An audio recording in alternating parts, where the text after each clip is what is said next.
सभी भक्तों को राधे राधे, जय श्री कृष्ण। भक्तों, आज हम कार्तिक महात्म के 30वें अध्याय का श्रवण करेंगे।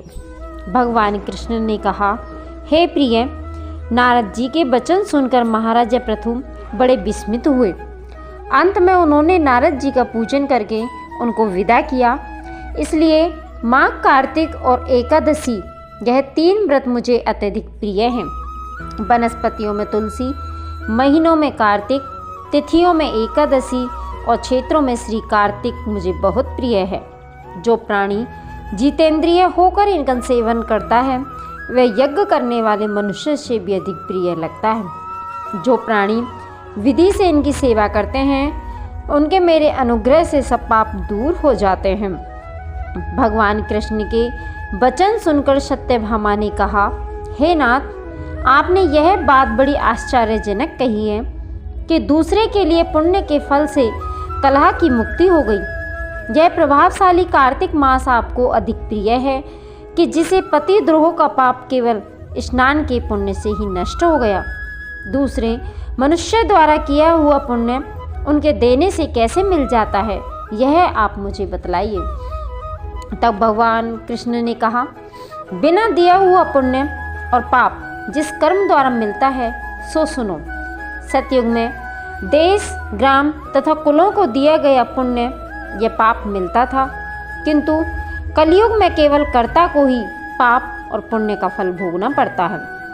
संसर्ग न करने पर भी वह व्यवस्था की गई और संसर्ग से जैसे पाप व पुण्य दूसरे को मिलते हैं उसकी व्यवस्था भी सुनो। पढ़ाना, यज्ञ कराना और एक साथ भोजन करने से पाप पुण्य का आधा मिलता है।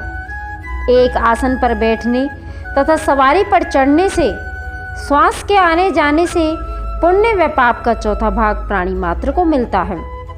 स्पर्श करने, भोजन करने और दूसरे की स्तुति करने से पुण्य और पाप का 6वां भाग मिलता है। दर्शन करने, सुनने तथा ध्यान करने से मनुष्य को पुण्य और पाप का 10वां अंश मिलता है। दूसरे की निंदा, चुगली और धिक्कार करने से उसका 7वां भाग मिलता है। पुण्य करने वाले मनुष्यों की जो कोई सेवा करता है वह सेवा का भाग लेता है और अपना पुण्य उसे देता है। नौकर और शिष्य के अतिरिक्त जो मनुष्य दूसरे से सेवा करवाकर उसे पैसे नहीं देता तो वह सेवक उसके पुण्य का भागी होता है। पंक्ति में बैठे हुए भोजन करने वालों की पत्तल जो व्यक्ति लांघता है वह उसके जिसकी पत्तल उसने लांघी है अपने पुण्य का 6वां भाग देता है। स्नान तथा ध्यान आदि करते हुए मनुष्य से जो व्यक्ति बातचीत करता है या उसे स्पर्श करता है वह अपने पुण्य का 6वां भाग उसे दे डालता है।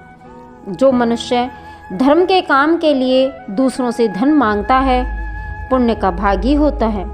ठीक उसी तरह जिस तरह की दान करने वाला पुण्य का भागी होता है। जो मनुष्य धर्म का उपदेश करता है और पश्चात श्रोता से याचना करता है वह अपने पुण्य का 6वां भाग उसे दे देता है। जो मनुष्य दूसरों का धन चुराकर उससे धर्म करता है वह चोरी का फल भोगता है और शीघ्र ही निर्धन हो जाता है। और जिसका धन चुराता है वह पुण्य का भागी होता है। बिना ऋण के उतारे जो मनुष्य मर जाते हैं उनका ऋण देने वाले सज्जन पुण्य के भागी होते हैं। शिक्षा देने वाला, सलाह देने वाला, सामग्री को जुटाने वाला तथा प्रेरणा देने वाला यह पाप और पुण्य के 6ठे भाग को प्राप्त करते हैं। राजा के पाप पुण्य के षष्टांग का भोग भागी होता है। गुरु शिष्य का, पति पत्नी का, पिता पुत्र का, स्त्री पति के लिए पुण्य का 6वां भाग पाती है। पति को खुश करने वाला आज्ञाकारी स्त्री पति के लिए पुण्य का आधा भाग ले लेती है। जो पुण्यात्मा पराये लोगों को दान करता है वह उनके पुण्य का 6वां भाग प्राप्त करता है। जीविका देने वाला मनुष्य जीविका ग्रहण करने वाले मनुष्य के पुण्य के 6ठे भाग को प्राप्त करता है। इस प्रकार दूसरों के लिए पुण्य अथवा पाप बिना देने के भी दूसरे को मिल जाते हैं, किंतु यह नियम जो कि मैंने बतलाए हैं कलयुग में लागू नहीं होते। कलयुग में तो एकमात्र कर्ता को ही अपने पाप व पुण्य भोगने पड़ते हैं। इस संबंध में एक बड़ा पुराना इतिहास जो कि पवित्र भी है और बुद्धि को देने वाला भी है कहता है, ध्यान से सुनो भक्तों। इस प्रकार से हमारा यह 30वां अध्याय समाप्त होता है। आगे की जो कथा है वो हमारे अध्याय 31 में आपको मिलेगी। इसके लिए आप वीडियो को लाइक करें, चैनल को सब्सक्राइब करें, जिससे आगे आने वाला 31वां अध्याय भी आपको मिलता रहे।